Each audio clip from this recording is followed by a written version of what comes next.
Good morning mga kalakbay. Siyempre, pag nakita nyo ako sa inyong FYP, isa lang ibig sabihin nito, may mga trabaho na naman tayo na ibabahagi sa inyo. Ang Carlos Gavasi, isang malaki na Italian construction company na may opisina sa Jeddah, Saudi Arabia, ay nangangailangan ng mga iba't ibang mga job positions po ito na available sa kanila ngayon.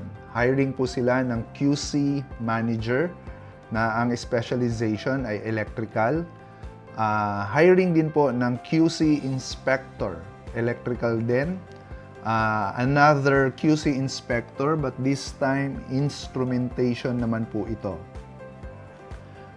Cathodic protection, QC inspector. Telecommunication, QC inspector. Preservation, QC inspector. Welding, QC inspector.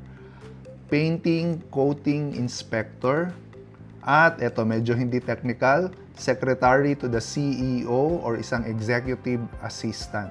Pwede po babae, pwede po lalaki, so don't worry about this. Accountant, kailangan din po nila. Pwede rin po ang babae, pwede rin po ang lalaki, at isang electrical quantity surveyor. So, ilalagay po namin sa comment section yung mga qualification requirement na hinahanap at kung paano kayo makapagpadala ng inyong resume at makapag-apply sa job opening na ito.